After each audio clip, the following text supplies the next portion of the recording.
want to be the best, you can't settle for the rest. For anything on iRacing, there's just one name you need: Maconi. With the launch of Maconi Entertainment and Maconi Competizone alongside Maconi Setup Shop, we now provide the best of the best in setups, paint schemes, coaching, broadcasting, and event organization. With cars across all 4 license classes, we have what you need to hit the track with confidence. Grab a subscription and save money while going fast at MaconiSetupShop.com/subscriptions. And remember, at Maconi Setup Shop, there are setups, but your victories.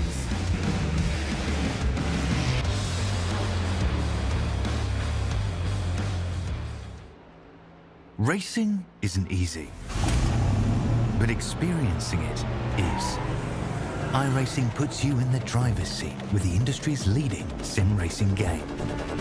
Drive on laser scan replicas of the greatest racing circuits from around the world. Go head to head against other drivers chosen by skill-based matchmaking to ensure competitive racing at every level. Compete across all your favorite series in officially licensed cars engineered to deliver the most accurate driving experience possible.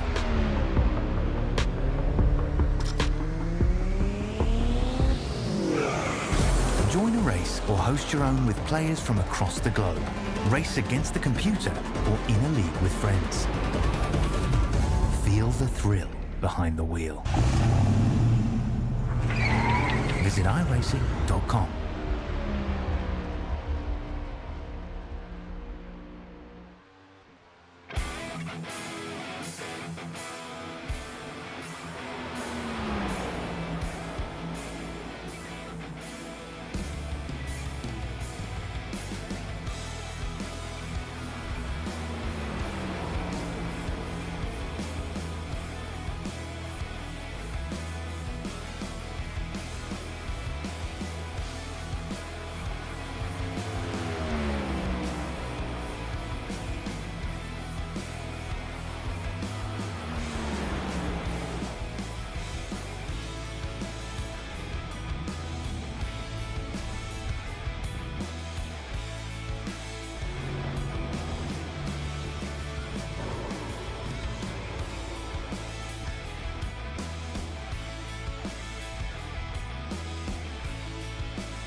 Hey, you're good. One of my friends texted me about it. Okay. Apologies for that, as we welcome you once again to tonight's coverage of the Touring Kart Challenge League. Once again, we continue on our preparations from iRacing's virtual Indianapolis Motor Speedway here in Speedway, Indiana, here on Maconi Entertainment. Just seeing the presenting sponsors tonight of Extreme Zone, Endurance Karting, and Red Biz Podcast. I'm Justin Prince. Alongside for tonight's race is Shane Mundy. Also in the production suite will be Christian Hill for tonight's race. Well, Shane, tonight, TKC, always being competitive, will be at a bit of a different track. It's a return to the Brickyard, to the Oval, from stock car racing coming up from this past weekend. And tonight, we look to see which drivers are able to conquer the Brickyard tonight. Your thoughts on what to expect this evening for the Cup cars here? Well, we saw a pretty exciting race last week at Pocono that was dominated for the most part by Seven Hawthorne and that team, ultimately getting passed in the closing stages by the eventual winner, Grant Palmer. So I think you could maybe expect Grant Palmer looking for his second straight win here. Just how special it'd be to get it done on such a historic track as the Brickyard. With the next-gen car at the Oval, obviously for most of us this past week, this was our first time really getting to run the next-gen car at this version of Indianapolis. And the downshifting points, the braking points, there's a lot of specifics you got to get just right, because one wrong move, one wrong braking point in the corner can screw up your entire lap. So I think these guys are going to be perfectionists a bit tonight. And we'll see how the drivers handle that perfectionist mentality if they want to be able to conquer 80 laps on the board. Now, as talked about when it comes to things by the way, this is the start of the postseason run as well, the round of 12 as it's discussed by the drivers. So, you have Indy, Darlington, Atlanta as part of a playoff bracket. Then you have the top 8, Watkins Glen, Bristol, and Kansas. The championship being decided September the 2nd at Homestead Miami Speedway. 11 drivers confirmed to be a part of this round. So, quite simply, don't be the worst of those to perform on 3 extremely challenging racetracks, Shane. 3 very different racetracks. I mean, my goodness, Indianapolis, like I just mentioned, you got to be kind of a perfectionist here. Darlington, those tight corners, and Atlanta, that's just become a drafting track with that new configuration. So that's just a total wild card. Could maybe see someone play spoiler a bit to get into that next round of the playoffs after Atlanta. It could be an interesting run to say the least, but that brings up the question on who are those drivers in those seats? Well, 11-12 drivers got the opportunity. Here's a look at the top 10 entering tonight. 7 Hawthorne, of course, the number 1 seed with 4 wins, 4 poles, 9 top 5s and top 10s. Matt Haas, the 2nd seed. Then you have Carlin Grace, Charles Wembley, who picked up a win in 4 starts. You have Brandon Devine up there as well. Hewan Kauser, Kevin Aguilar, along with Alex Anderson, David De Silva, Ryan Kobashian. 2 other drivers got spots, Ryan Skog, and Zane Zadie amongst the other seeds for this championship. Now, keep in mind, a majority of those spots organized by the bonus points and playoff points picked up during the season, and drivers like Matt Haas were very solid in picking up bonus points and midway points, so to speak, throughout the entire season. We'll see how they fare out for the championship battling itself. So the drivers themselves have another minute to go before we hit the starting grid here. It should be an interesting one, especially knowing how things could go, and a lot of different newcomers showing a lot of rapid speed in practice. Yeah, we've got qualifying wrapping up. We'll take a look at that in a moment. But definitely some people at the top of the board here that I didn't really see maybe quite that close to the top back at the Pocono last week. So could be in for an upset tonight maybe here, Justin. This is a racetrack that brings a lot of prestige, a lot of history. The Yard of Bricks, whether it's in IndyCar competition over more than 100 years, whether it's stock cars. Now 30 plus years since they first made their debut in racing conditions at the Speedway. Well, tonight, TKC is probably put through to their test to see if they're going to be able to run well here tonight. Qualifying has come to a close for tonight's festivities here from iRacing's virtual Indianapolis Motor Speedway. So, drivers are already being told we are going to go fast and turn left tonight. Zane Zadie went fast and turned left to the pole in the 52.9s. Drivers were running up to a second quicker in final practice with draft. Charles Wembley will start alongside, then Carmen Grace and Hewan Kauser.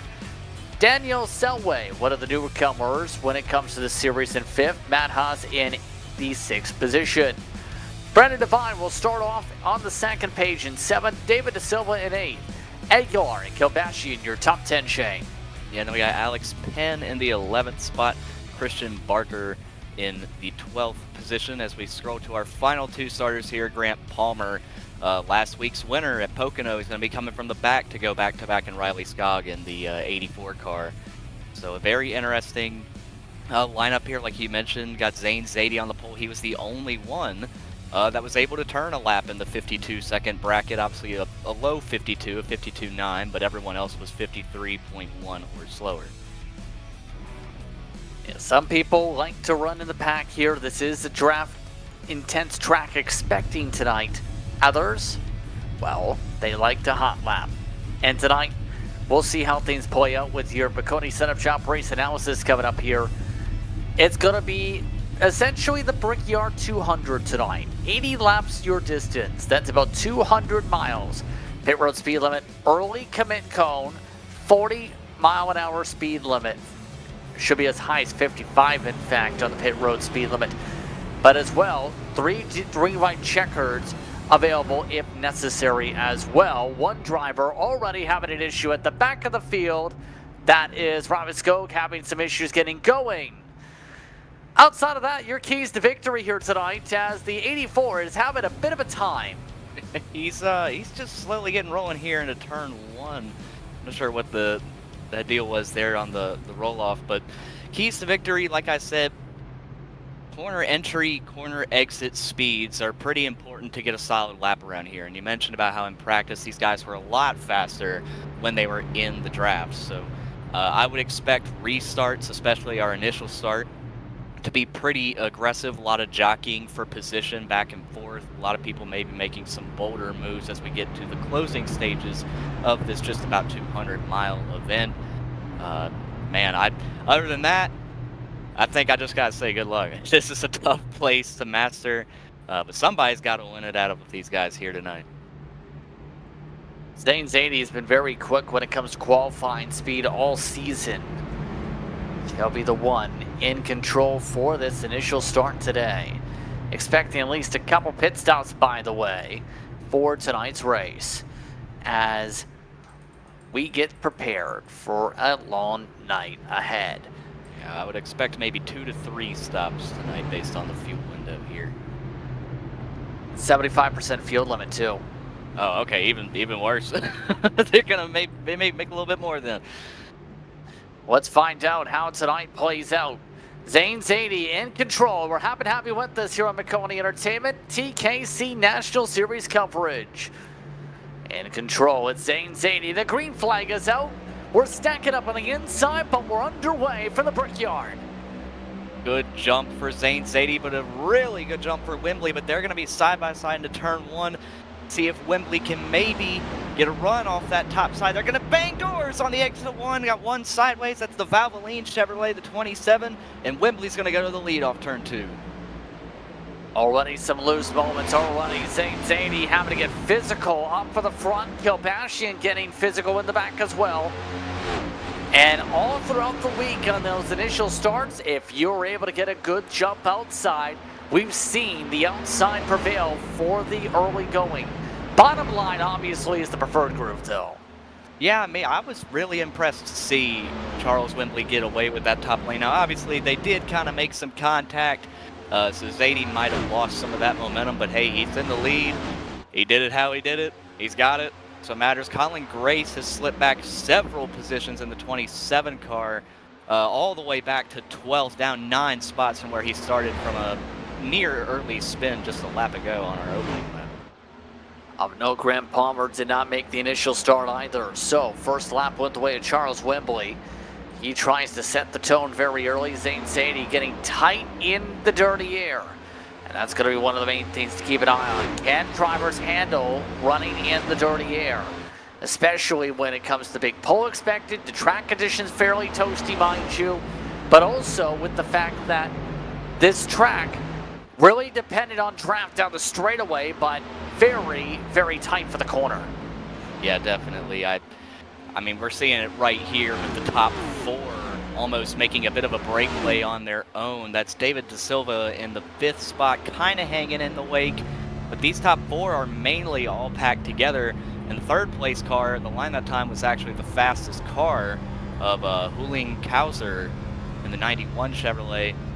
And he's right behind the 2 leaders. He's the closest to him, so he's got the most draft right now. But the problem is when you get down these corners, the aero push just absolutely kills you when you get up behind somebody too close. So it's going to be interesting to see the approach these guys take passing. We got to look for the lead here from Zadie. Is out the front end at least, trying to take a peek.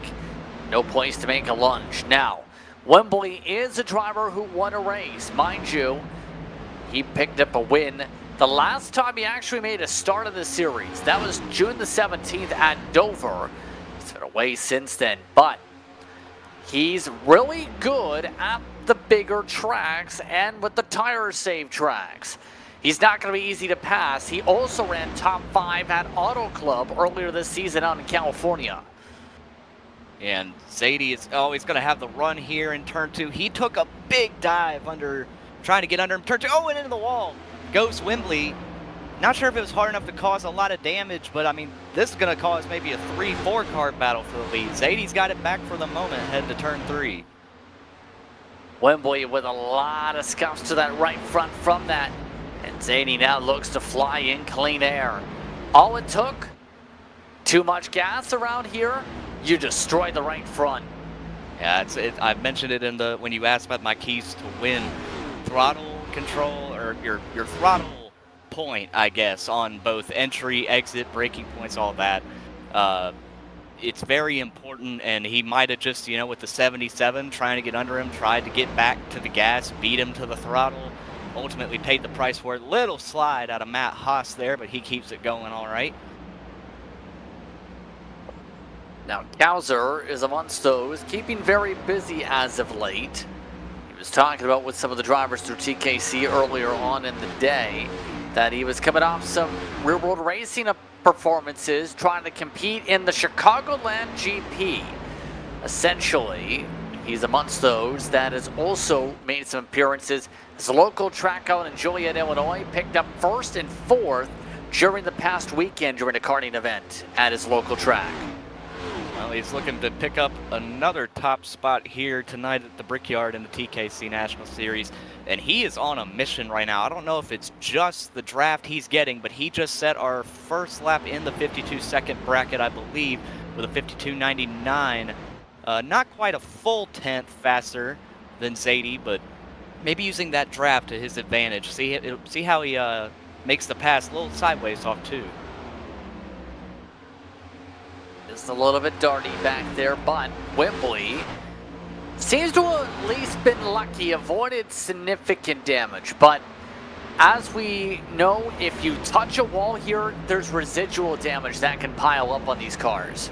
Yeah, and it'll also wear your right front. I've noticed in some of these cars, you get in the fence and you'll really pay the price on tire wear a lot quicker than a lot of the other guys. And so he might be struggling to turn here in a bit quicker than some of the other guys. His lap times have already fallen off a decent bit, to be honest with you. Half a second slower than the 2 leaders ahead, but that also kind of goes to show just how significant the draft is here as well. You know who's having a great run here? David De Silva. He's, every time out on the track, been in some of the conversation. Top 5, last time out he ran on July 8th at Chicagoland. He also ran a top 5 out during the lengthy race at Charlotte, where that one went all 400 laps. He ended up having a rough one at times, but showed good speed all throughout that full 600-mile race. There's headed to the wall, but he is keeping up with the lead group here, at least his lead second pack. And he is one of our playoff contenders as well. So, I mean, any kind of momentum you can get, top 5 tonight would be a great start to his playoff push. And he's really doing a great job of wrapping the bottom of these corners. I'm noticing pretty consistent wiggles out of Matt Haas ahead of him. And the 25 is going to have a run on him here off turn 2. We'll see how he sets up the pass. And he set up a pass is a huge question. Well, he's going to side draft off the side of Haas. And Haas able to get back in line. De Silva moves up. And De Silva up to 4th now, and Wembley in the 3rd position just ahead, trying his best to run down our 2 leaders, but they are just gone. There's almost a 2-second gap between 2nd and 3rd, as is over 2 seconds to the leader from Wembley. And only 4/10 separate the top 2, as Zane Zadie continues to set great pace. Now our new fastest lap holder of the day here on lap 9. Yeah, these tires have heated up, it seems. Some of these drivers have been able to really get the pattern of the laps needed. Kowser's starting to lose ground, but it becomes the question, is this going to be similar to what we've seen for the All-Star race, where Zane had a lot of long-run pace? Or is this going to be where the short run pace ends up burning up the tires? It's going to be interesting to tell here. Yeah, and that's also going to play a factor into when these guys decide to pit, because the quicker you burn up your stuff, it puts you in more of a tricky situation, or predicament, I guess I should say, for when you decide to pit. Because obviously, I mean, you want to try and go as long as you can, you know, come out on fresh tires and maybe leapfrog some of the guys on speed that might have pit before you. But if your tires are just so shot you can't even turn, I mean, eventually it's worth it more to just pull off and to get the fresh tires. As we're on board with David De Silva here, he has fallen back behind Matt Haas yet again for the 4th spot, so David back to 5th now. And De Silva right now back in the queue. They have lost ground to Wembley with all this shuffling, by the way. One of the main things keep an eye on too, if you battle too long here, you can absolutely lose a ton of time. Oh, absolutely. I mean, you want to talk the, you know, just the momentum that it's going to kill for you. I mean, if you spend too much time side by side, it's going to lose 10th by 10th by 10th. And I mean, like I said, Wembley is already about 3 seconds plus behind the 91 car as is, and he's just on his own. So imagine if they were side by side for that 3rd spot, it'd be even worse for him. And side by side can cost you up to a good second a lap, depending on how hard you push. Mind you, also up in the top 10 right now, Brennan Devine, but also someone that's flying after not setting any times in practice. And the second grouping behind them, Alex Penn, is right now one of your fastest cars on the racetrack. Penn, 11th to 7th so far. He is also one of those that has showed great speed all campaign, but is not one of the drivers in the playoff. Yeah, as of that last lap around, you mentioned he's one of the fastest guys on the racetrack. Out of the guys that ran the completed lap 10, not lap 11 that we just, or 12 that we just wrapped up, lap 11. The 30 was the 3rd fastest out of those guys this time around. I believe that still holds true as well. So Alex Penn definitely making up some good ground here as he's trying to find a way around the 57 of Devine down the backstretch. He's going to try and set him up for maybe turn 3. He's right on the rear bumper of that Camry in front of him. He's going to have to be patient on it, but an interesting thing I've noticed too with those lap times shown, for Penn, so far he's been able to push a fair bit, but not too much fall off. Surprisingly, only like 2 to 3 tenths of fall off at most for some drivers here. So it's coming down to a lot of drivers being able to save their stuff here. Yeah, I noticed in a couple of the NIS Brickyard 400s, spotted one of them, raced one of them, that everybody kind of seemed to fall off at a even pace in those races. You know, so the main thing that would go down would be your speed, but nothing else would really change that much. You'd just be going slower. But eventually the car is just not going to be able to turn, and it is going to come down to saving them a little bit, especially when it comes down to pit strategy, trying to, you know, get guys, you know, beat them strategy-wise. Way up the racetrack goes Devine. He's going to have to lift there, and the spot's going to go to Alex Penn now in 6th. So Alex Penn continues to be your biggest move of the race. Grace, by the way, your most spots lost, is a -5. So good differences between who's moving forward and who is not this early going. By the way, Zane Zadie has been able to pull away by 2.2 seconds up at the front. It's increasing that gap. Zane is showing the all-star style, Zane. Absolutely. You mentioned the biggest mover, biggest faller. Colin Grace is only down 5 spots now. He had fallen 9 spots from the start, so a pretty decent recovery here considering we're under green for the man in 8th. But Zadie continuing to set a pretty decent pace. I mean, way faster than our second place runner, Kauser. I mean, he's almost gone by 3 seconds. So when you say the domination, it is on right now, and Wembley is possibly going to get to Kauser here momentarily.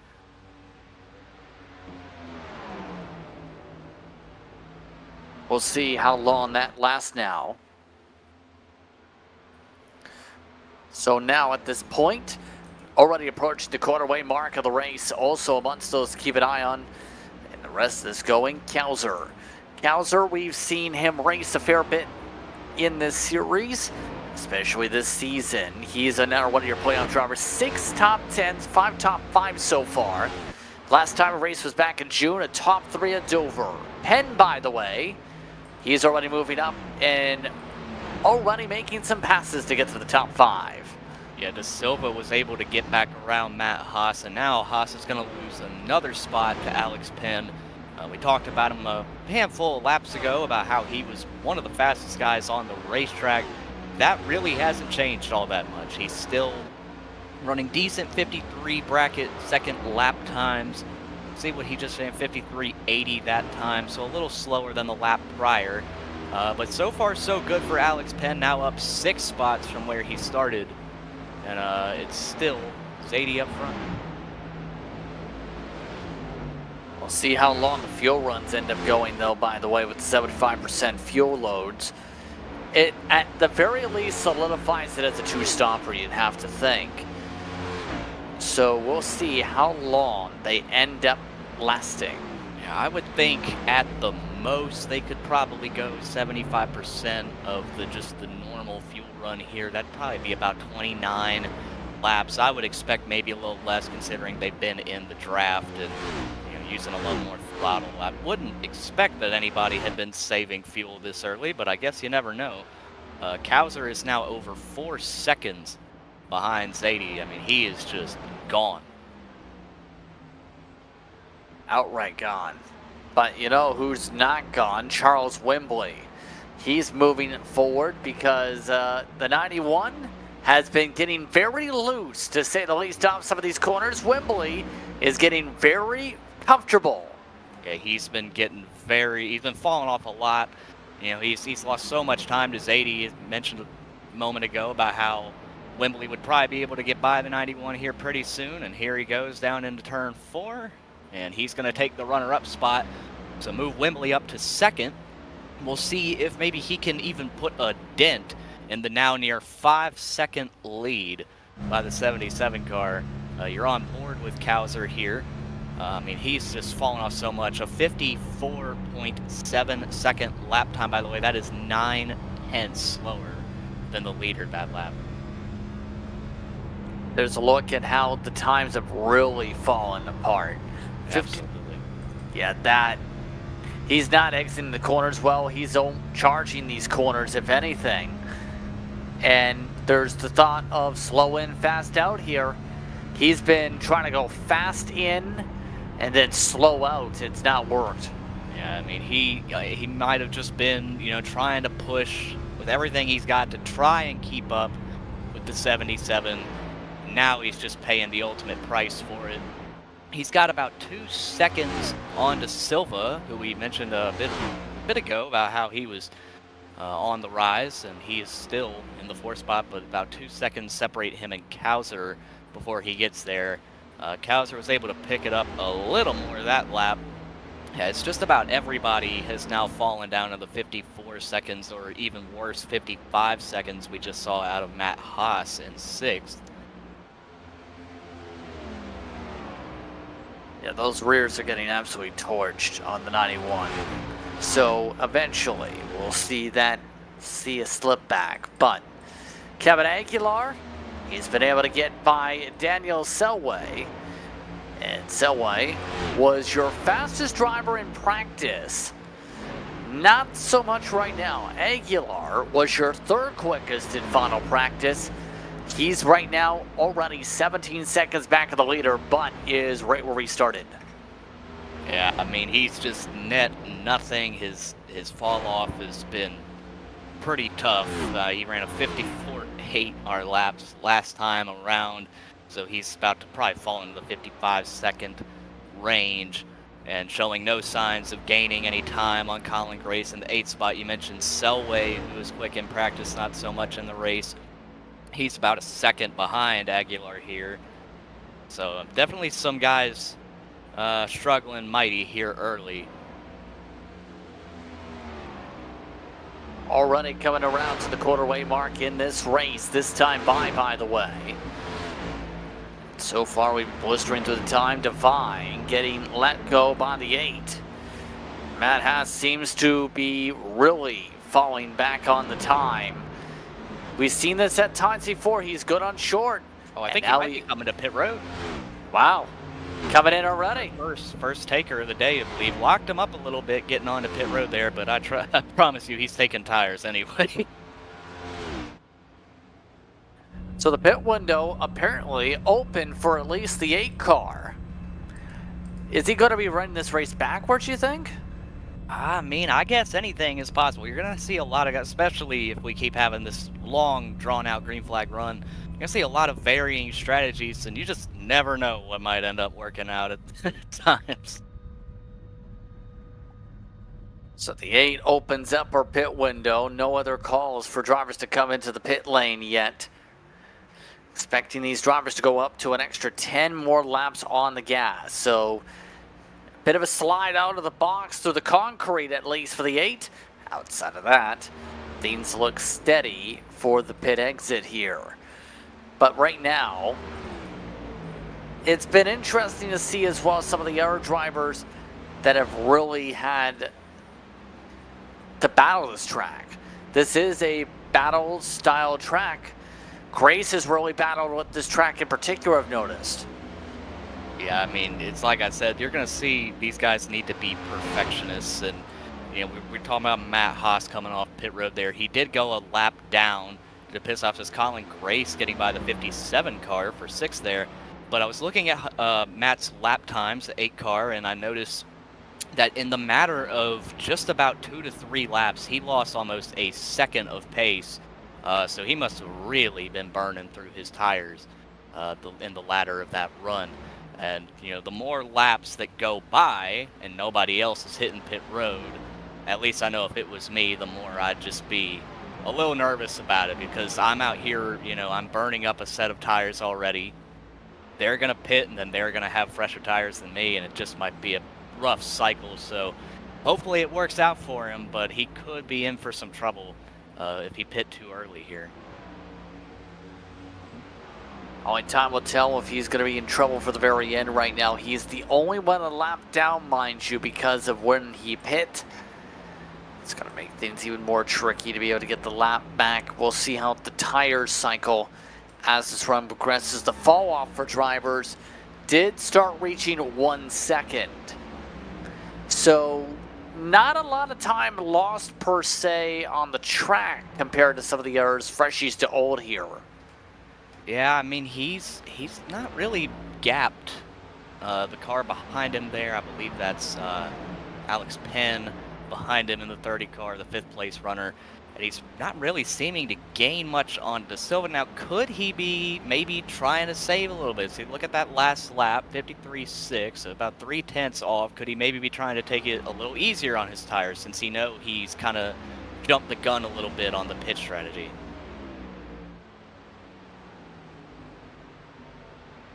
53.6 last time by, 0.3 out personal best for the 8 car. So coming up already to lap 25, and it's going to take a bit before he gets the lap back, obviously. Already 6 seconds, the gap already a bit between Zadie and Wembley. Of note, Wembley has just now started setting faster lap times compared to your race leader. And maybe backing it down a little bit. I mean, he knew, obviously knew, just looking out the windshield, that 77 car was just a tiny dot ahead of him. Oh, very loose there off turn 2. That's not going to help. He's able to hold on to it, but I was going to say maybe he was taking it easier to maybe make a little ground up on Zane before we, see him hit pit road. But honestly, I think that everybody's kind of maybe figuring out what to do still about pit stops. I mean, the 8 car is still the only one to visit pit road so far, I believe. Oh, wait, nope. Right on cue. Here comes Wembley down pit road. Charles Wembley trying something a bit different. Ends up coming in this time by to open up his pit window for the race. And this is a bit interesting on the timing. Based on the lap count we were expecting on the gas, this could make things a little bit more murkier maybe. Yeah, it's all going to come down to timing. I mean, we're honestly not really seeing any signs that we might get a caution tonight at all. So this could just straight up run out totally on strategy alone. And it's like I said, probably about, talk about maybe 28, 29 laps of fuel. And, gosh, it's going to be tight, especially for Wembley. I know for a fact that the 8 of Matt Haas is not gonna be able to make it with that particular strategy. 1 to 2 stops, it's probably a 3 now at least for the 8. And Wembley does lose a lap based on where he was running. This is a racetrack. Depending on where you are on the circuit, you can maintain the lead lap. But in his case, he only just started becoming quicker. He was still 6 seconds nearly behind that 77 of Zadie. Yeah, I mean, the gap between 1 and 2 now. Daniel Selway has hit pit road in the 9th position. The gap between 1st and 2nd right now is Zadie and Kowser, almost 10 seconds right now. Selway visits his box for the first time. He's always going to overshoot it a little bit. I think he's still having trouble getting in his box. I think he's got it now, but that's going to cost him a lot of time. I mean, we've been showing on the screen the time that these guys spend on pit lane, as well as their pit stop time. But most of the first car that pit there, I believe, was like 49 seconds spent on pit road. I'd be interested to see what Selway's was. 54.8, so almost 10 seconds longer than the first car to pit. 5? Oh goodness, I can't do math. But all right. But Selway, nonetheless, not what you want to see. Either way, more pit calls over the radio. DeSilva was expected this time by. He had Zadie's made it. So it looks like they can only go at best 28, maybe 29 laps as the pit party is underway. And I'll take the L on the math a moment ago because I got the math on this right, so it'll even out, I hope. but Zadie on pit road here, he's been so far gone. Kowser stayed on the racetrack this lap, interestingly enough. Could have decided to pit with the 77, who's going to have to back up in his box now. Thankfully, he had some time to give up. Preferably you don't give up the time, but he is in a good spot, yeah. Yeah, obviously, preferably, like I said, you don't want to give it up at all, but if you have to, at least have a really good buffer. Low pit stop as well in the box for the 77. So not in a great spot for the Jacks, it looks like, for the virtual pit crew. That leaves just a couple people on the racetrack.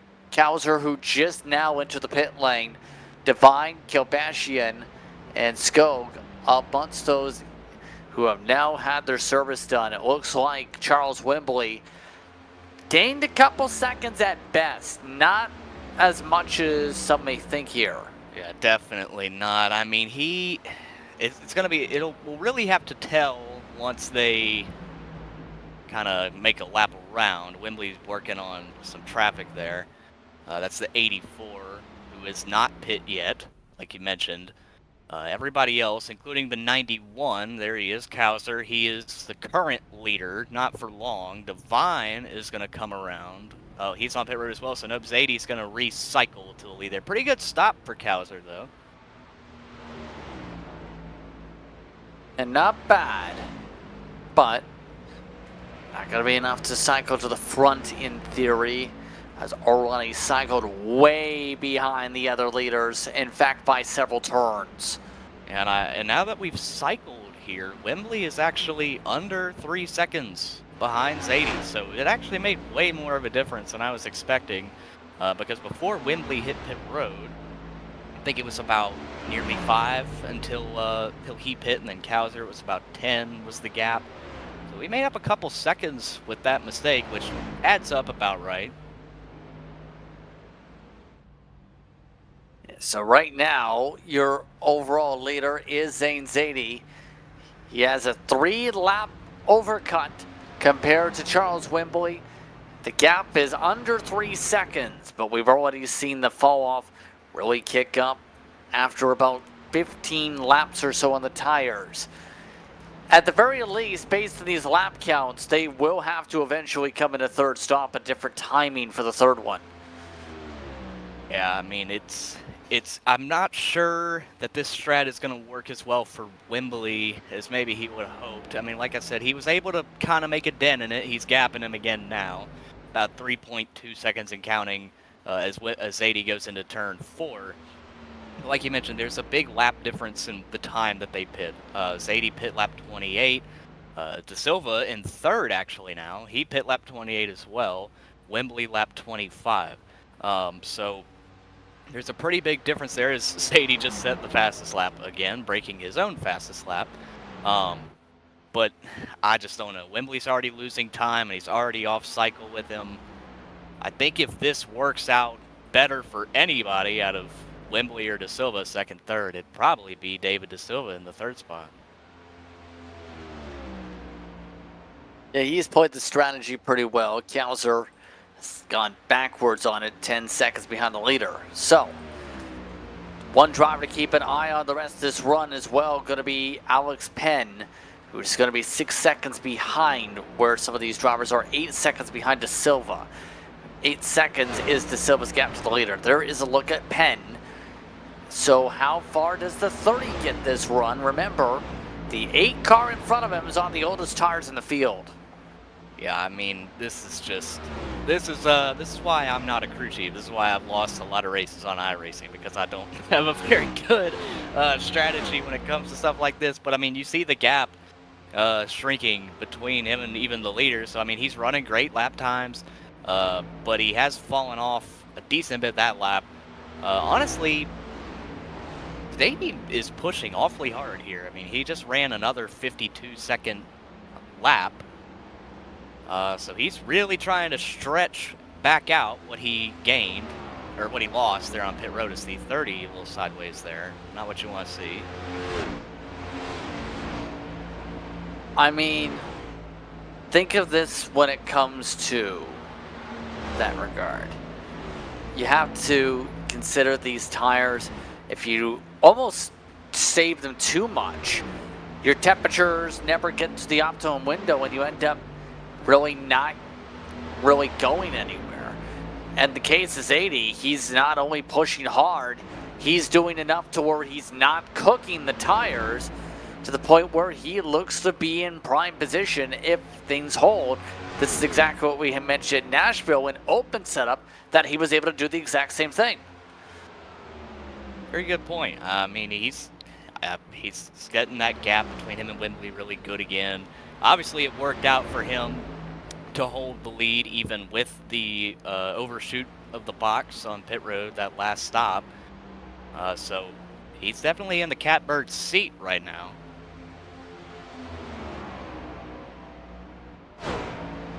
Yeah, so far, so good. But taking a look at some of the others that continue to zip around. These two have been attached at the hip all race. Selway did cycle ahead of Aguilar because Aguilar did not run at the pit road speed limit when he pit. Aguilar is faster though for now. Yeah, going to be thought about maybe crossing, but I think Selway's going to try to keep breaking the air on the straightaway here. You're on board with Kevin Aguilar in the 10th spot, who was a touch faster than Selway that lap. So, ooh, a little bit of a slide there. He's gonna get to take advantage of this. It's just a matter of time. I mean, he needs to keep pressuring Selway if he wants this spot. You see how sideways the 89 is from this vantage point, especially on the exit of turn 2. But he's definitely on the defensive right now. There's only a lap difference between these two in terms of pit time. Selway pit a lap earlier than Aguilar. So, already seen Aguilar start to struggle with the dirty air. This is similar to what we've seen from him earlier on as well. Everyone's really kind of spread themselves out. Your thoughts on how this race has gone so far as a whole? It's definitely been more calm, I would say, than I maybe expected. I think once we saw those guys kind of, a few of them get a little out of shape on the initial start on those cold tires, thought maybe to myself, well, this might be a longer night than I thought. But they've kept it relatively clean. I mean, we've had a few guys have some moments, but everybody's saved it, kept their car going the right direction. And I think at this point, it's just going to come down to strategy. As here comes Aguilar. He's finally going to take a look. But, oh my goodness, Selway just drilled it into turn 3, and it's stuck for him. Gapped Aguilar by almost half a second just by doing that. Selway's ran a couple races so far in this series. But looking at how he's done so far, of course, just 3 starts, but 3 top 10s. He's finished 6th, 8th, and 6th.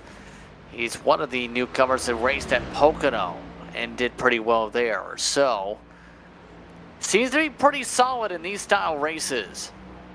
Yeah, just kind of getting the ropes of things. He definitely did great at Pocono. I was on the call for that one as well. A little sideways off turn 2 there. But, you know, nonetheless, pretty good showing so far tonight. You know, and like we mentioned at the start of the show, this is the opening race of the TKC playoffs, where, you know, 7 Hawthorne came to this race points leader. Haven't seen him in the field here. Zane Zadie, I believe, is also a part of that playoff field, as is Windley and De Silva, so the whole top 3 playoff drivers.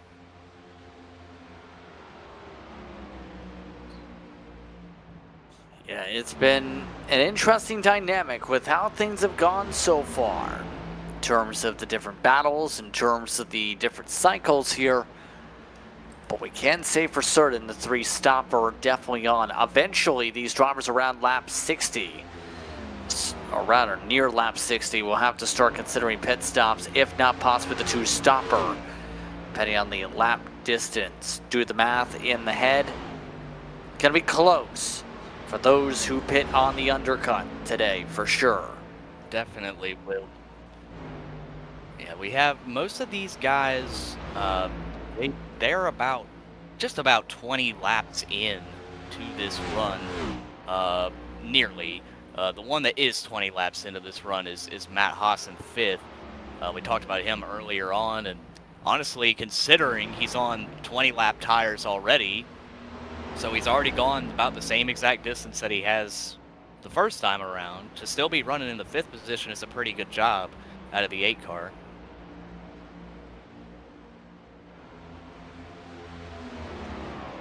Indeed so far, but as we continue to zip along, it is lap 40, halfway coming up. Let's check in on your race later if we can, because we're about to be at that midway point, 4 points on the line, so to speak, usually in this series. Zane Zadie up by 5-6 seconds yet again. So already the interval has gone exact to where it was before in only a couple minutes time. Yeah, it really shows just how great he's been tonight.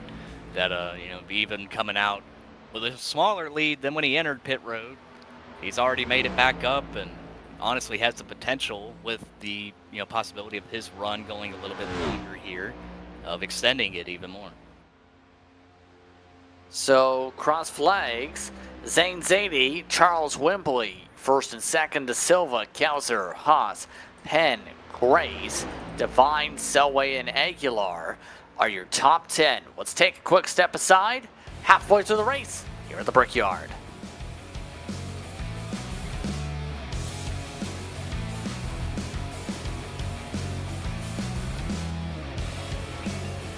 Want to be the best, you can't settle for the rest. For anything on iRacing, there's just one name you need, Maconi. With the launch of Maconi Entertainment and Maconi Competizone alongside Maconi Setup Shop, we now provide the best of the best in setups, paint schemes, coaching, broadcasting, and event organization.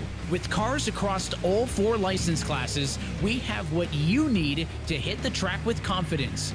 Grab a subscription and save money while going fast at MaconiSetupShop.com/subscriptions. And remember, at Maconi Setup Shop, there are setups, but your victories.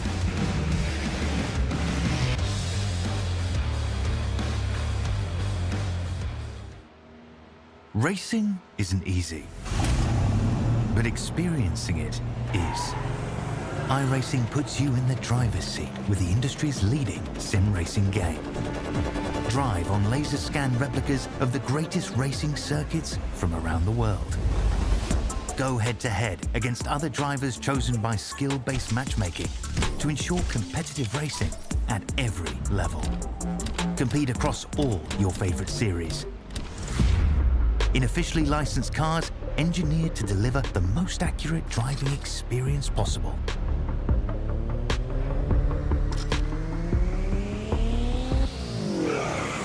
Join a race or host your own with players from across the globe. Race against the computer or in a league with friends. Feel the thrill behind the wheel. Visit iRacing.com.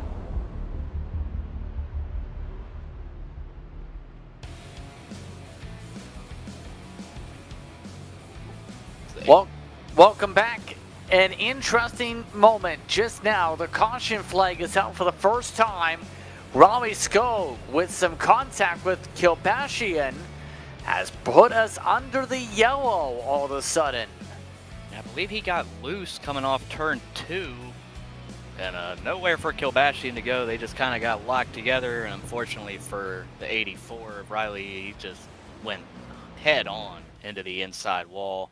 As you see, there is no longer a nose on what used to be a Ford Mustang. And he'll have to take a faster pair. So again, under caution for the first time, and this should simplify the strategy to a one-stepper.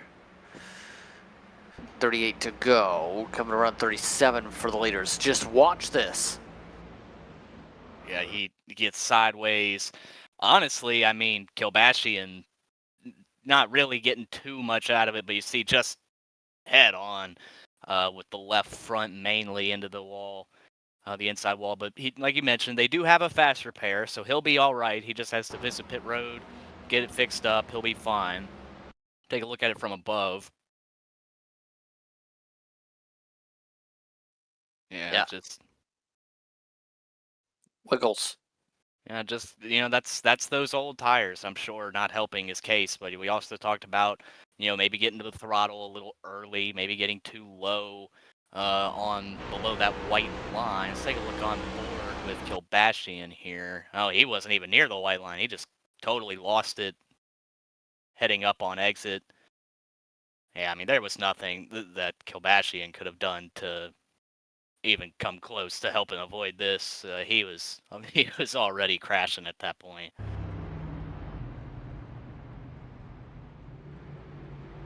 So this should bring everybody down to equalize on strategy. Kilbashian is a lap down. That's why he's staying out here. Everybody else, as expected, pitting to be able to get themselves fresh tires. By the time we get back going, should be about 34 to go, just about 6 or 7 laps outside the estimated window. Yeah, this is really unfortunate timing for this caution for them. Really exciting timing for us, because we get to call it. I mean, these guys have just been thrown a total curveball now. You know, we had been going green with the signs of no caution in sight. Thought maybe we were nearing another stop anyway, but this is probably a little earlier than anybody intended. I believe Zadie's going to win the race off pit road. It was close. I think he got him, though. So Zane Zadie and Charles Wembley first and second, to Silva in third. Alex Penn, followed by Owen Kauser. Once your top 5. I believe the 8 actually gained some spots too, pardon me. Matt's been your best pitter, by the way, in this series. He's in third, rather, not in 6th. Yeah, I mean, he's been on the move all race. I mean, he's been really fun to watch. I think it'll be really interesting to see what maybe he can do. You know, everybody's on an even playing field again now. You know, this is basically just, we're going to restart the race. In a sense, you know, Zadie's big lead gone. Now his talent is not, I hope, but I think that Matt could maybe try and give it a shot here. How aggressive will he play it? How aggressive would you play it here, Justin? Would you have any kind of strategy for this restart? You know, the 77's been good all day, better than the class of the field. Would you even have a idea of what to do to maybe take it to him here? Hard to say, because he's going to be the control car for the restart zone on the front straightaway. But I think one of the main things to keep an eye on is if someone gets that high line again, can they keep it in front of the 77 and force him to get dirty air? I mean, we saw our front two. They, you know, right at the initial start of the race, the 3 was able to get clear of Zadie because they made a little bit of contact in the middle of turns 1 and 2. And Wembley was able to just drive it down deep into turn 2 and clear him. And he wasn't clear of him long, but he was able to do it. And, you know, maybe he'll have a better understanding of, well, I really need to keep him behind me. So how aggressive do I need to be to keep him behind me? And but at times, especially on restarts, not initial starts, they're different. I believe we've waved off the green here as the lights are back on the pace car. But initial starts, you know, you're going on the flag. When you go on the restart zone, like you said, Zadie, the control car, it's usually a pretty big disadvantage to the guy in second, and honestly, not even close to as big of a disadvantage for the guy in third. Now, the reason we had the delay caution is because we had several drivers still on the pit road and are not in range to catch up to the pace car yet. Christian Barker got the lucky dog and is still yet to even come out of turns 1 and 2. So they'll give an extra lap here for the field to regroup. And Kilbashi and Skog are catching up to the field now. They're going to go around the pace car here to get back on the lead lap. But Skog was able to get his fast repair, so new front bumper for the 84 car.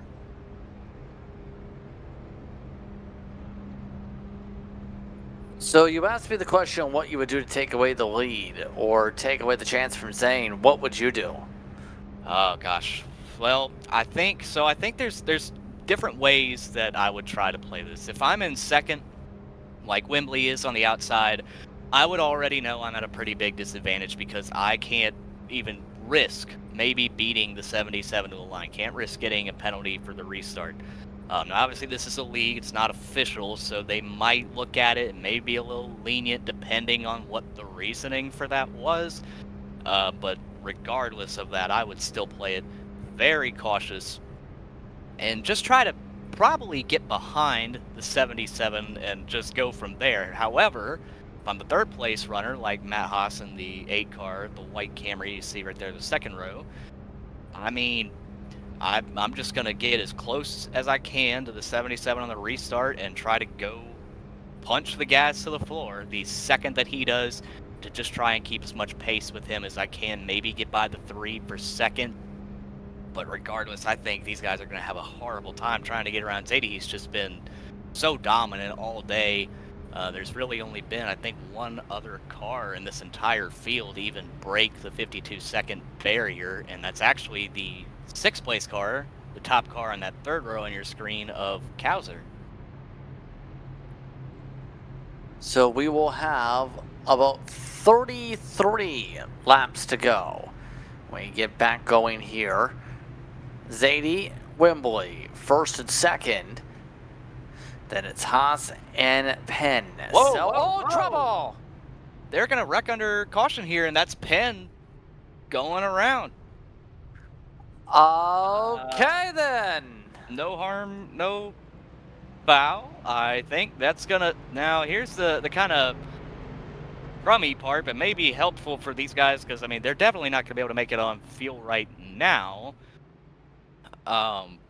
They have extended the caution, so the lights are back on the pace car. I can't say I've seen that happen in a while. That's all. Yeah, I don't know what happened with the 8. I think the 8 was warming his tires up and just came up into it, maybe? So it's already spun around here. Let's see. Here we go. Like Mark Martin and Jimmy Johnson back at Talladega. Oh, yeah. I think it was 02, I believe. I mean, it just looks like he was gunning for him from there, but I can't imagine that's what his plan was. I'm assuming he was just warming his tires up and he just hooked a hard right. Look at the 57 of Divine. He somehow avoided that. He had to go through the grass a little bit. Yeah, see, he just... All right.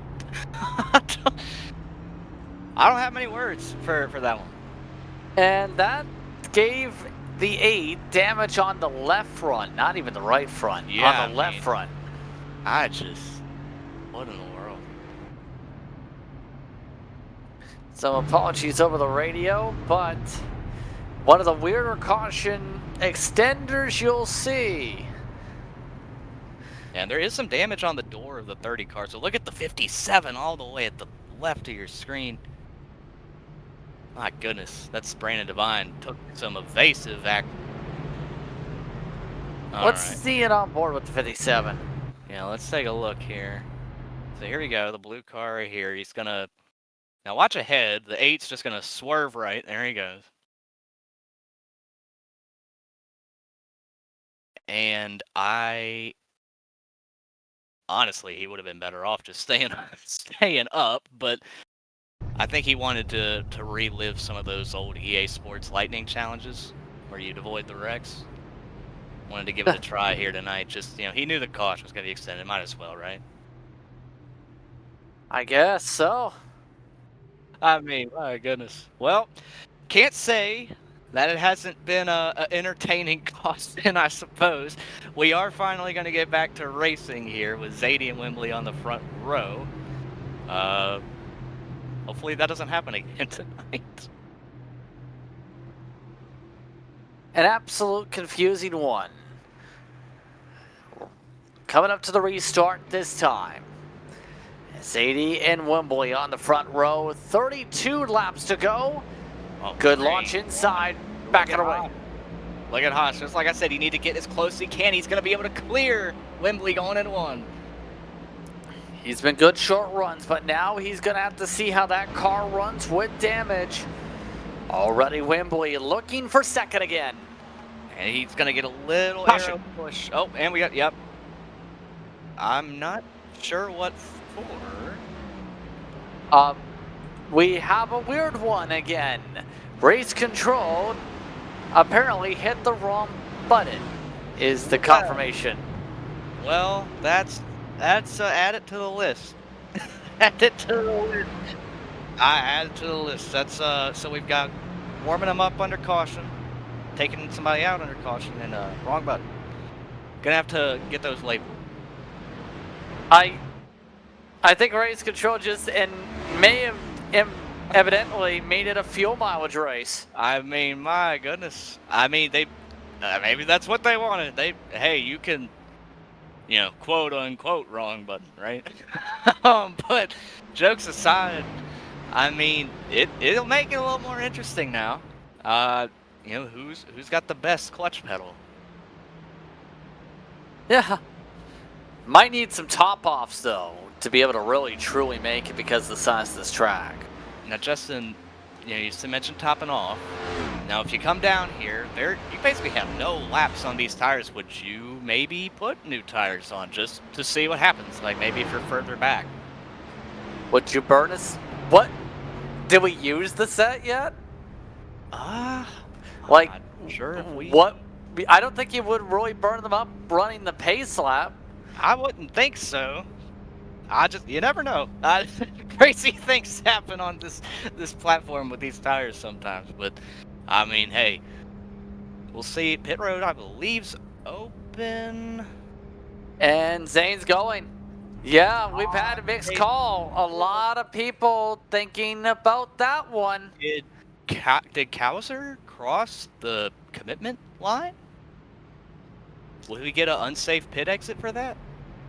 No black flag in sim yet from that, but he nearly hit the back end of the 30. He did cross the yellow cone, we can confirm.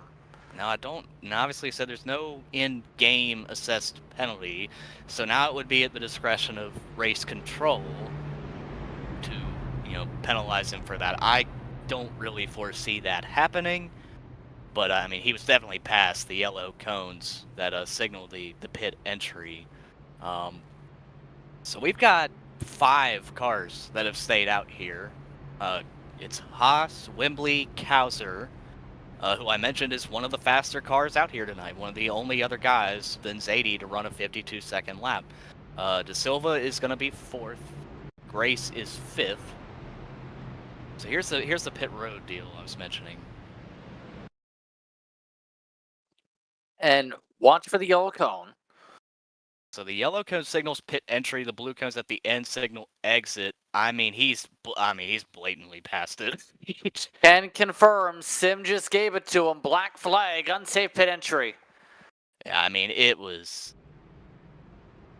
Yeah, he says on the scanner that he's just gonna listen to it. I think race control might have asked him if he wanted it cleared. I'm not sure if I heard that right, but he said he's just gonna take it. So he was definitely past it.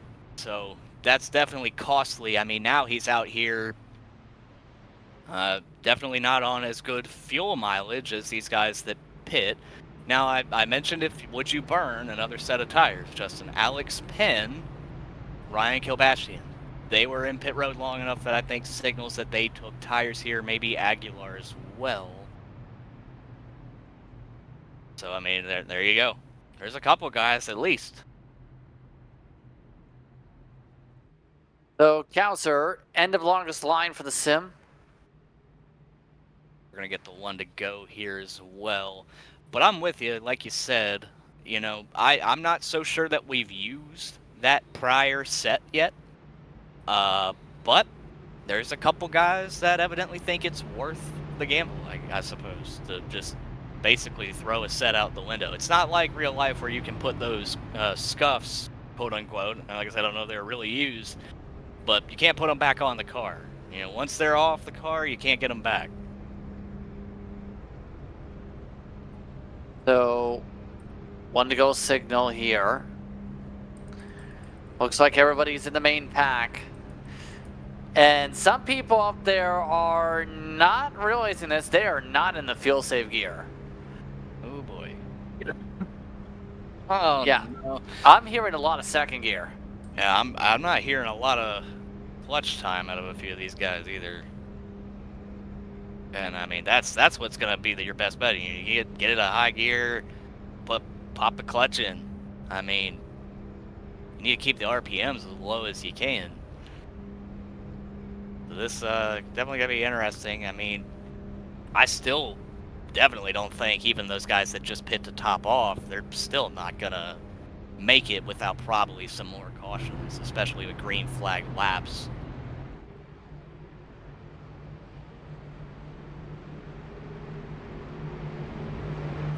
So, coming up towards now 28 to go, should be green light on fuel.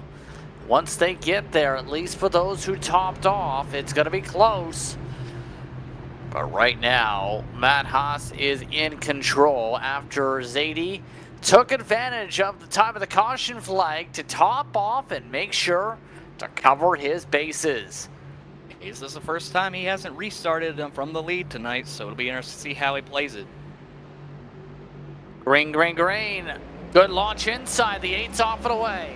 And the 27 of Grace really didn't get as close to the 3 as he probably should have. He's going to file in line in 4th.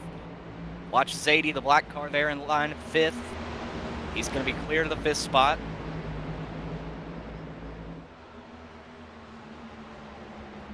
So All of far, them. so good. Sorry, go ahead, Justin. Was about to say, all of them in line. Zadie not pushing the issue, and they're snaking down the straight. Yeah, we haven't seen a lot of this yet. Now we've seen maybe these guys doing it when they were, you know, just racing one other driver. As Zadie drives it in hard, the 27's gonna have to get out of the gas. Grace, not sure if he got the wall. It was close. But Zadie's gonna move into fourth. The top three under a blanket. And there it is again, snaking down the straightaways, trying to break the air. Try to stop these guys from behind from getting any momentum, any kind of run whatsoever. De Silva looking a little lower than Wembley there for the second spot. Top three able to break away from the rest of the pack by 8/10. Wembley looks better quarter exit though. He's going for the lead. Wembley might have to do it the long way around. Goes to the outside. Haas to the inside. Cena made a pass from the top on lap 1 of this race, but they made contact for it. He might do it without it this time. I think he's going to be clear going into turn 4. Quite. Oh, the 8's back to him. Now he's got it. Able to clear. So Charles Wembley to the lead, and here comes De Silva. De Silva's got a strong head of steam. And De Silva might be able. Okay, he didn't drive it as hard into one as maybe he could have. He definitely had an opportunity to absolutely send it into the bottom, but still plenty of time left. Great heads-up move. He's going to have another run on him here down the back. Will there be a poke this time around? De Silva trying to build it up? No, De Silva elects to save instead. Yeah, they're not snaking down the back that time as much either. I'm not sure what we'll see down the front this time. The 3, maybe a little wide off exit there. De Silva putting all kinds of pressure on that Chevrolet Camaro in the lead. Got Haas still looking on in the 3rd spot. And Zane Zadie struggling a little bit. He's still in 4th, half a second behind the 8 car in 3rd. So maybe struggling a little bit for the first time in the dirty air. If anything, it looks like De Silva having to back up a lot more compared to the clean air of Wembley. It's going to be pushing it on gas, though. They're already 11 laps through the run, including the caution laps. Can they stretch the gas just enough is going to be a huge question. Out of the guys that are on the same strategy as Wembley, it's De Silva, Matt Haas, 6th place Colin Grace, Kauser, who we saw had to go to the tail for a commitment line violation. He's in 10th at the moment. Everybody else in our top 10 pit that last caution. So they're probably still not quite good on gas, but they're in better shape at least than our top 3 for sure right now. Especially the leader Wembley, who's probably burning more than anybody up front right now. Right now looking at Alex Penn after getting turned around under caution. Seems to be doing solid. Tires don't seem to be hurt that much, but he is trying to find a way to get around the 27. No place yet. Yeah, he was the one that went around that last caution. The 8 warming up his tires. So far, it doesn't look like the damage really affecting either of them that much. There's a little bit of left side door damage on the 30, some right, or I believe you said it was left front damage on the 8 car. But however, I mentioned Wembley burning more gas up front. You know what doesn't help, Justin? His fastest lap, he just had the fastest lap of the race that last lap, and it was a 52.6 second lap. That is well over 2/10 faster than Zadie's fastest lap of the race, who is trying to get 3rd from Haas right now. Yeah, he just set his fastest lap 2 while trying to make a pass. That says a lot about the speed. But now he's going to have to reset it again because he is struggling to get by the 8 yet. Might have a chance this time because Matt is pushing tight. Yeah, Matt definitely overdrove turn 2. Maybe just got a little tight there. He's going to go on the defensive going into turn 3. Zadie's going to try and cross him up. Not going to work quite yet. Should be able to get to him here, though. Able to make the pass up to 3rd. And now the focus is closing in on the top 2. De Silva pressurizing Wembley. You know, Silva definitely got right back up to the back bumper of Charles Wembley in no time. He gapped him a little bit, but he is right there as they go into turn 1. And look at Brandon Devine. He's looking for the 4th spot here on Matt Haas. Yeah, right now Devine looks like he's got a quicker run too. Contact! Maybe, yeah, that's gonna be tight. Trying to bump and run him out of the way. I think he might have cut him a little break. Yeah, definitely cut him a lot of break to make sure he didn't turn him around there. So, coming around to 21 to go. Definitely in our closing stage at this point, and this is where it's going to get pretty exciting considering the fuel runs that we talked about. Kind of figured out at the start of the race it was going to be 28, 29 laps of fuel run. So these guys, I mean, it is going to be so close, especially with the length of that caution. They had more time to save fuel. So, I mean, you have guys that could run out on the last lap off turn 4 if I mean, anything is possible here. Especially with how much time there is left and already seen Zadie close up 2/10 the past couple laps alone. Looks like Devine forced to regroup after the push on the back end of the 8. Yeah, so far it looks like Devine not having as easy of a time getting back to the 8 car after, oh, well, this might help. The 8's going to overdrive turn 3 and he's going to get into the outside wall. Now the 57 should have pretty easy time if he can keep momentum with him on the straightaway. They're gonna hit, and this 57's going around, and he's gonna hit. Oh, he missed it somehow. I think we're gonna stay green. No caution, we stay green. Speeding penalty for the 57 for obvious reasons.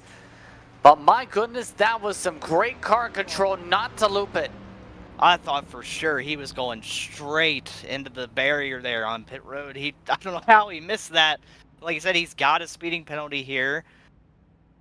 So that's obviously pretty brutal. And I mean, at this point, might as well fill it up when you come down pit road. Let's see.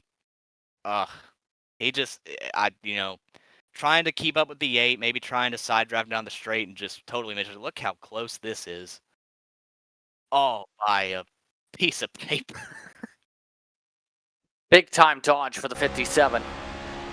Obviously going to take him out of contention. But it's a lot better than not being on the track at all. Top 3 have closed up.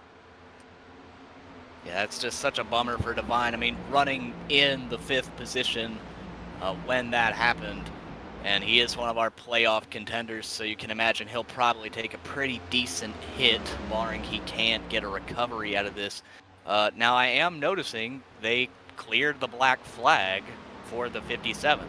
So the speeding penalty that he was given, they cleared, I assume, because he went down pit road anyway. I guess they saw that as fit enough of a penalty. Mm-hmm. But I will say, in that case, if I was 57 and I knew I was going to get a penalty anyway, I would have just filled it up so I knew I could make it to the end at that point. Now, of note, Zadie has scraped the wall a little bit and seems to be losing ground again. We talked about how the damage can accumulate. 77, if that ends up being a lasting scrape, that could hurt his chances a bit here. He's not been able to close this gap up yet.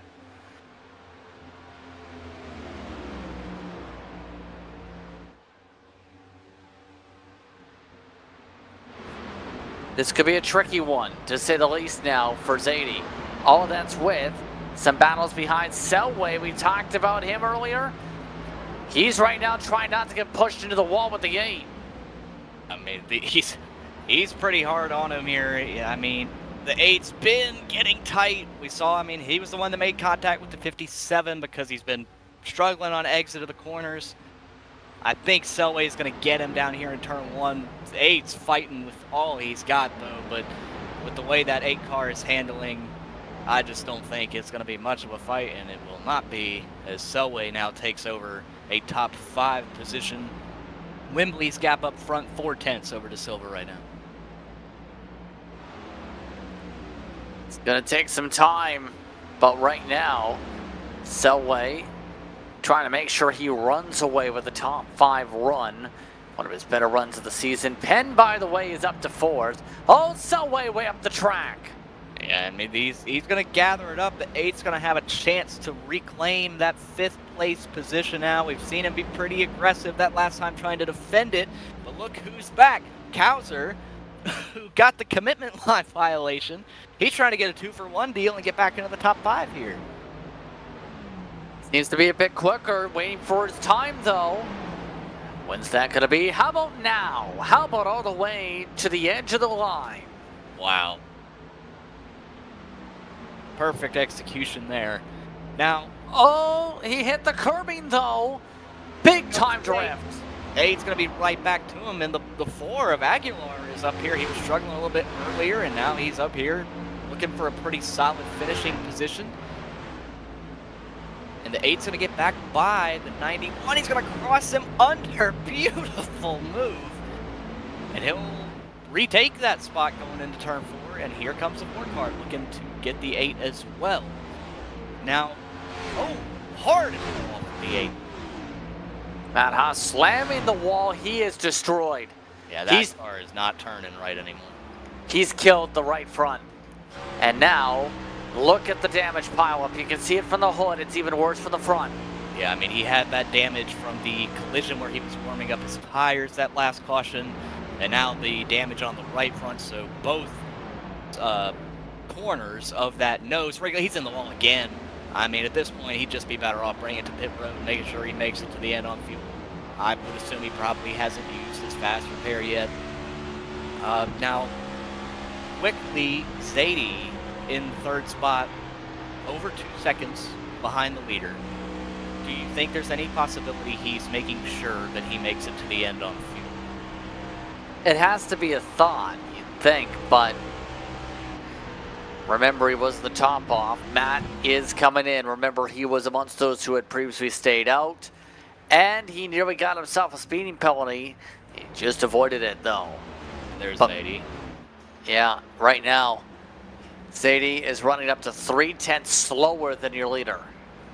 Yeah, I mean, with that kind of fall off out of the car that's just been so dominant all day, it's really just one of 2 things. He's either burned up the tires on that thing somehow already, about 17 nearly laps in his run. Yeah, not all of those were even green flag laps. He's just backed it up, realizing, okay, I might not catch him under green. I'm pretty sure they can't make it to the end on fuel. Let me make sure that I can. Because the top 2, they pit lap 44. So they're on worse shape for fuel right now. Still 13 laps to go. Matt has taken the fast repair, by the way. And on top of it, he ended up taking a full service. So he's going to be down a lap for likely the rest of the way. Charles Wembley's not safe. Hold on, one driver way off to the grass. Who was that in the backdrop? I think that was Selway. I think you're right. Yep. Was able to hold on to it somehow. Oh, our second place runner just got the fence as well. De Silva, not hard, but he got it a little bit off turn 3, and now that gap is way bigger between 1st and 2nd. I mean, he's within Zadie's reach almost. Just almost, though. I think the one thing I've noticed, though, is the way Zadie might be saving, not clutching maybe here, Shane. But I'm not sure if Zane's been shifting as much at one end of the speedway. I mean, he's got to be aware of the situation. All of these guys know fuel is tight, and they're all going to have a very different method of how they try to make it to the end. At least most of these guys up front. You might have a few guys at the back just realize, okay, I'm not going to make it. Let me get what I can out of this, salvage something. But I mean, we're in the closing laps here. So, I mean, if you're in the top, I'd say 7, maybe, I mean, maybe more, who knows. I mean, you've kind of made your bed here, and you got to lay in it. Still 11 laps to work with. That's the key right now. Zadie, who was the dominant driver all race, currently running up to half a second slower than your leader. And that leads to the obvious question, can Wembley make it? Remember, Wembley, by this point, known for usually pushing a lot on the tires, is doing so now, is not really taking much concern for the fuel mileage. Same for De Silva. Yeah, he's really shown, I mean, I'd say almost no signs of saving fuel. I mean, I said that everybody probably knows their situation, but I mean, with the way he's driving, you'd think he might not even know how short he is.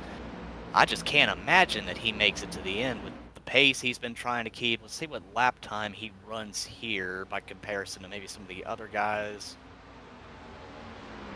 So a 53.8 for De Silva. Wembley ran a 53.9. So De Silva was actually faster than him that lap. Zadie also in the 53.9 range. Yeah, last time by, 53.7 for Alex Penn.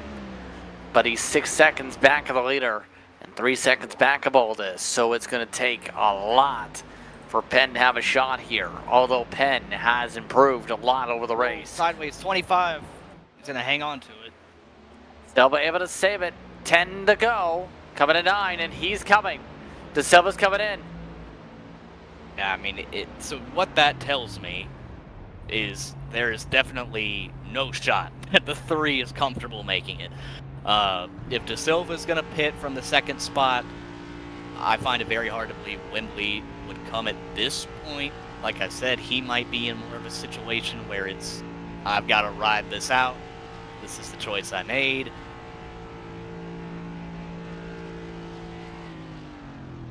Yeah, this could be right down to the wire for some. Grace, by the way, is coming to pit. He's got a black flag as well on top of it, so Grace has not had the pit entry he needed after speeding in Sector 1. He's had a rough night tonight. And he overshoots his box as well. That's the Valvoline car is. But I mean, my goodness, horrible night for the 27. He slid off turn 2 early, did not spin out, but it cost him a lot of momentum. And we had such a long opening run that it's just kind of hurt him all day, and this is kind of the nail in the coffin for him. So when will the next driver bite the dust to come into the pit lane? We'll find out soon. Kowser, by the way, he's trying to pressurize for third, is trying to send it a bit deep for the lunches. Yeah, he's honestly been the fastest car for multiple laps now. I just don't know if he's going to have the time. Now Kowser did also pit the same exact lap that Wembley did, and De Silva. We just saw De Silva hit pit road there. So, I mean, he can't be more comfortable, I wouldn't think, but he's also been back here possibly saving.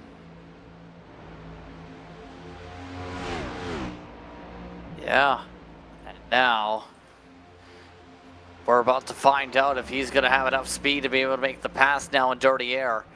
The dirty air seems to be really, really tough to be able to handle here.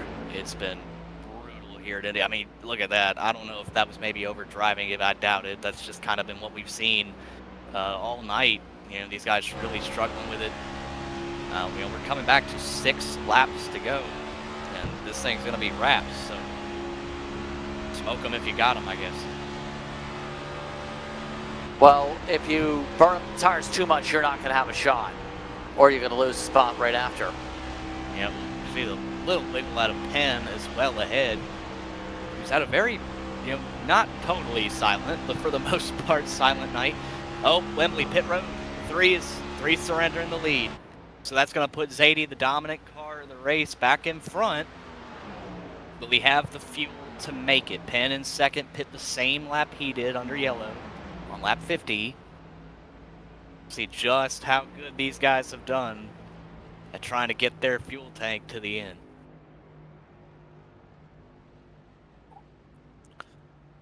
Let's find out now. Charles Wembley having to come down now. How long can Zadie go? He will need to go 5 more laps this time. This is to be expected since Charles pushed so much. Yeah, I mean, and like, like we said, how hard has Zadie been pushing? How hard has Penn been pushing these guys? Can they make it? I mean, you have to go 5, almost 4 more laps now, as Zadie is hitting the yard of bricks right now to take 4 to go. But, sorry, 5 to go now.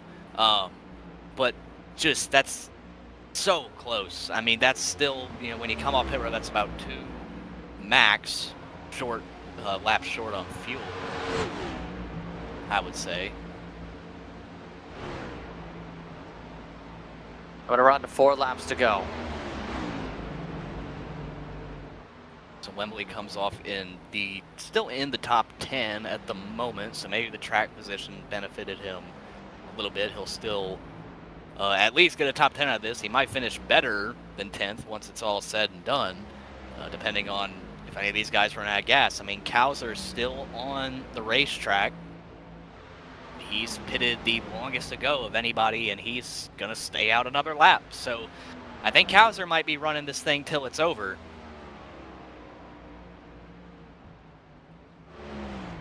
It's going to be close for these drivers. 2.6 seconds the gap first and second.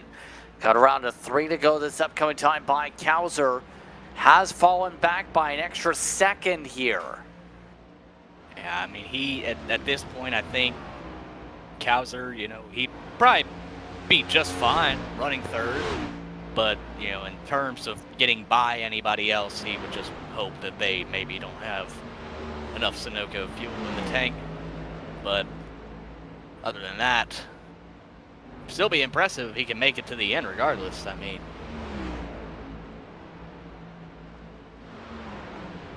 here and he comes. He can't make it. Kowser can't make it. He couldn't make it past 33, including the cautions. Zadie, he needs to make it another 3 more times. He'd have to make it a race high 30 laps under green. This is going to be close.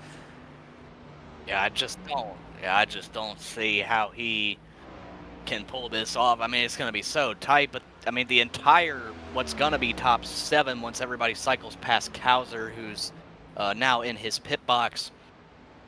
I mean, they're all going to be that same strategy, that same lap that they pit. Kilbashian has actually taken over the 3rd position right now, well over 10 seconds behind the race leader. But I mean, this is such a big track that depending on where Zadie were to run out, that's where it's going to make all the difference. And Penn as well. They're all the same laps, so if one of them runs out, who's to say they won't all run out? So Zadie with less than 2 laps to go, now going to have a chance. Can he come from struggling for a bit in this race after dominating the early stages to come away with the win? Can he hold on a lap more half? Now, hypothetically, if the entire top 5, who is full of guys that pit the same lap as Zadie, lap 50, if for some reason they were all to run out of gas, the car in 6th at the moment is David De Silva, who pit, we talked about him when he pit, but this is such a long racetrack that you can't really assume that one of them won't be able to coast to the line depending on where they run out. White flag is out. White flag, final time around. Can Zadie hold on fumes? Alex Penn has already lost an extra couple seconds trying to stretch the fuel tank. Zane seems to be pushing, not really saving. I mean, at this point, all bets are off. He looks like he's still up to pace. No shrinking of the lead yet. You see Penn in the rear view, 4-second separation. I think he's going to do this. I mean, still a little bit of a ways to go, but Zadie came into this postseason tied for the last seed. Now, he can coast from here. Zadie comes out of turn 4. A dominating performance at the Brickyard. Zane Zadie will take the win and move on to the next round. wow. That is just phenomenal. I don't know if we've had anybody run out at all here on this last lap. Penn crosses the line in 2nd. Got Kilbashian coming to it. He's going to take the 3rd spot. Drag race for the 4th spot. I think they're going to give it to Aguilar. And Selway in 5th. Topping off was the call. And Zane gets the call right. He'll get the chance to celebrate this one in the 77 machine. After starting on the pole, he's got his first dub of the season in official competition. Zadie, mind you, the All-Star race ended up falling behind Wiggins in the end for that one. Tonight, he doesn't fall behind for the W. Yeah, I mean, what a time to get your first win of the season as well. I mean, goodness. No better time than now. And Zadie, not used to burning out, trying to figure out how to do it. Now he'll get to burn it on down here in TKC. Oh, he's going to upset some people. He went over the brakes. I don't think he can help it. Wait, we might get a petition against us for that one. But none of the jokes aside, we got Kilbashian doing burnouts on the front stretch as well. Celebrating his 3rd place finish. But Zadie, the fact that these guys made it on fuel as far as they did, that's just impressive. I mean, I think, it's like you said, that extra caution lap really made a lot of difference in how far they were able to go. We'll take a step aside when we come back. Post-race coverage, you're watching TKC from Indianapolis.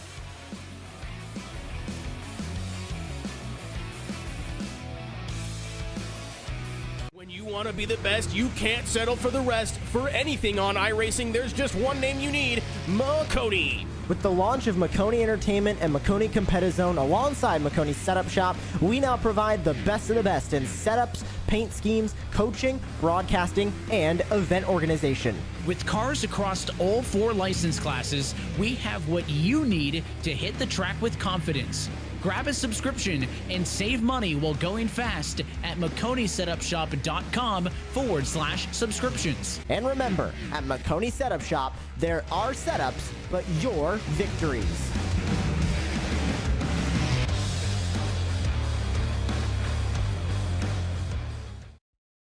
Racing isn't easy, but experiencing it is.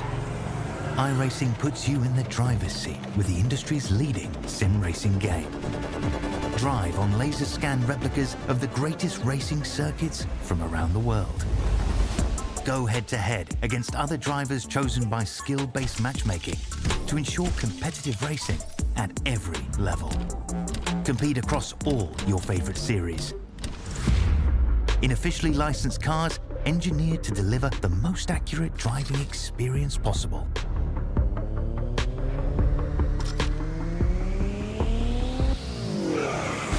Join a race or host your own with players from across the globe. Race against the computer or in a league with friends. Feel the thrill behind the wheel.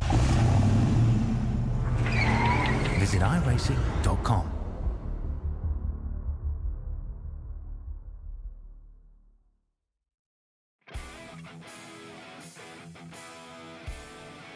Welcome back, everyone, to tonight's coverage of TKC here at iRacing's virtual Indianapolis Motor Speedway. Let's take a look at your unofficial race results tonight. Zane Zadie takes the win by 4 seconds. Ryan Kilbashian is the 3rd one on the fuel save strat. Come away in the running order. Kevin Aguilar and Daniel Selway, all a part of the top-off strat, all made it.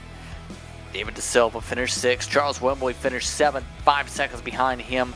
Devine, Skog, and Haas, your top 10. Rest of your finishers all finished a lap down in this one. That included Kauser, Christian Barker, and Carlin Grace. That's a look top to bottom at the running order here tonight in TKC. And on that note, believe we have a race winner standing on by. Zane, do you have a copy? Hello, hello. Hello, hello. Welcome to Victory Lane in TKC. How does it feel to win at the Brickyard? Good. It feels great. Finally, I learned to have dinner before the races. Generally helps when you're in the lead. When you want to be the best, you can't settle for. Well, Zane, I mean, you pitted under that last caution, and we were all up here in the booth wondering how you were possibly going to make it on field. Were you doing any kind of saving under that, what ended up being a pretty extended caution, or was it mostly under green? How did you make it on gas to the end? It was mostly just like sitting in the draft of the cars that didn't stop and just, you know, lifting early, not gaining any time, but again, saving all that fuel. By the end of it, I actually saved like an extra lap, enough I could go around and do a donut. But wasn't crazy. Overall, though, after having the speed in a lot of races this season, how does it feel to finally be able to break through and win, especially with how close you got in the All-Star race? Feels great. It feels great to finally, like, there was that last little bit missing. It feels great to like put it all together and get a good race out there. Something I can say I'm proud of. On that note, anyone you want to give a shout out to here tonight? Parents for the awesome equipment, Alex Penn, Christian Barker for being great teammates, and you guys for the broadcast, and TKC for putting on a great series. Once again, congratulations on the victory here tonight, Zane. Thank you. Thank you. Zane Zaney comes away with the W tonight. Alex Penn finished in second. He got a shout out there from your race winner. He's alongside Shane. Alex Penn, we saw a lot of chaos, mainly in the latter half of this race. Pretty calm early on. Was there anything different you think he could have done to get Zane at the end, or was he just the class of the field? Not even in the slightest. He was way ahead of me. I was not catching him. I know he had done a couple of officials last night or the night before, and he just kind of kicked ass in those. So I knew going into this that he had a really, really good shot to win, and with our strategy, that just kind of solidified it. And under that last caution, we saw, I believe, I can't recall who it was. I believe it was Matt Haas that was warming up his tires. I believe made some contact with you. Is that what happened there, or did we miss something? I went back and looked at it like I think 30 seconds ago. I think he just kind of got lost somewhere he was. It's no big deal though. I mean, I was ready to go green again that lap. I was kind of sad that we had extended it. I was ready to go. It was definitely a new one.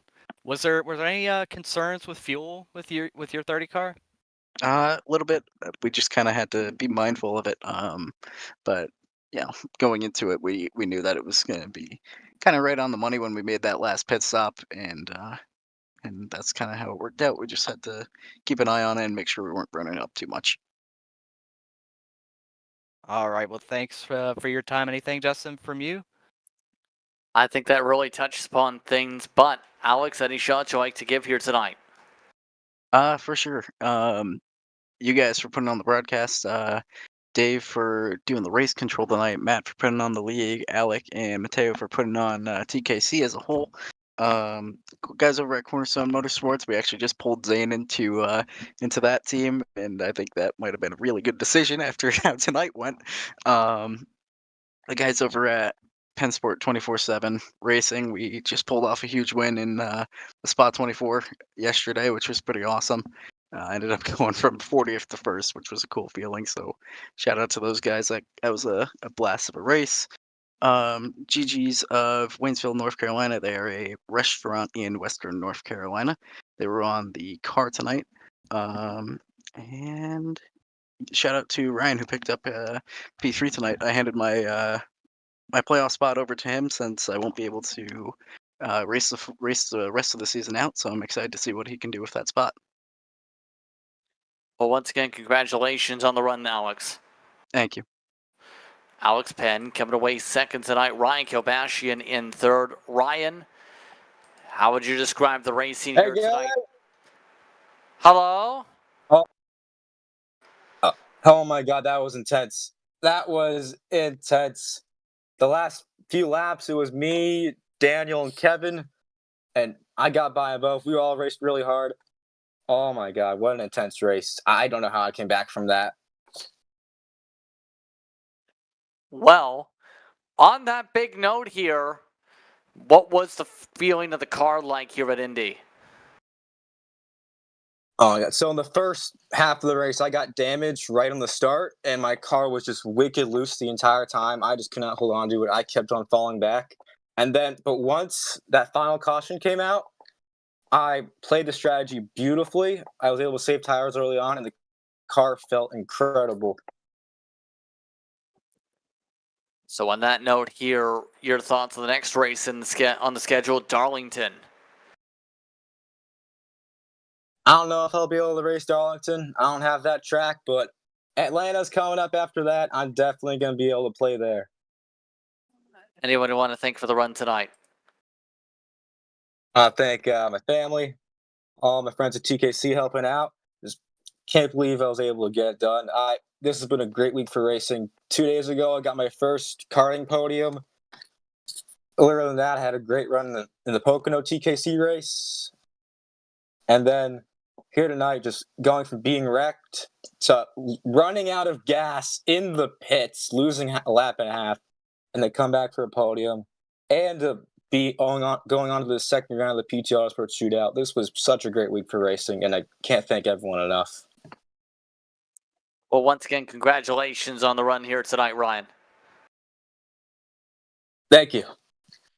Ryan Kilbashian rounding out our top three discussions. I'd like to thank the top three for taking the time to speak with us during post-race coverage here on TKC and on Maconi Entertainment. Shane, what are your final thoughts on the Brickyard? Definitely ended up being more eventful in the probably second half of the race compared to the first. We saw a pretty calm opening stage, not stage segments, but just opening stages of the race. Caution free. Then we had one caution and everything kind of went off the rails from there. We saw pit strategy surface, we saw fuel saving, we saw people getting spun under caution. We saw a lot of things tonight that I think we weren't really expecting to see. It ended up overall being a pretty exciting race, and I definitely think that Zane's 80 absolutely deserved this win, and it's good to see the guy that was the best car all race long get away with what they deserve in the end. Exciting one in the very end indeed. I'd like to give a shout out once again to tonight's partners for TKC, including Extreme Zone, Endurance Karting, and Red Mist Podcast for their support in the racing in TKC competition. On that note, next race, it's Darlington. We look to see who will dance for the Lady in Black and come away with a W. Once again, Monday, July 29th, 8 p.m. the start time, 184 laps the distance. A lengthy one for the second race of this playoff bracket. Once again, thank you to the Touring Kart Championship for having us on the air tonight. Calling the action tonight, myself, Justin Prince, alongside Shane Mundy. Christian Hill was our producer. Thanks to our viewers for watching tonight's race, and we hope you stay tuned to our social media pages for said next race. Thanks to the entire staff for bringing this racing to you. This has been a production of Maconi Entertainment. We'll see you next time.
When you want to be the best, you can't settle for the rest. For anything on iRacing, there's just one name you need, Maconi. With the launch of Maconi Entertainment and Maconi Competizone alongside Maconi Setup Shop, we now provide the best of the best in setups, paint schemes, coaching, broadcasting, and event organization.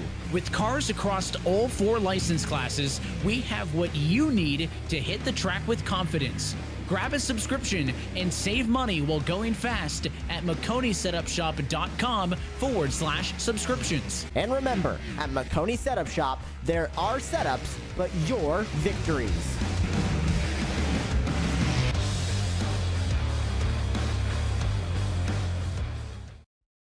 Racing isn't easy, but experiencing it is. iRacing puts you in the driver's seat with the industry's leading sim racing game. Drive on laser scan replicas of the greatest racing circuits from around the world. Go head to head against other drivers chosen by skill-based matchmaking to ensure competitive racing at every level. Compete across all your favorite series. In officially licensed cars, engineered to deliver the most accurate driving experience possible.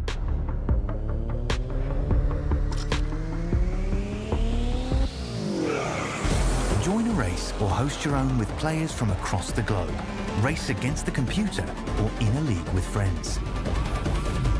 Feel the thrill behind the wheel. Visit iRacing.com.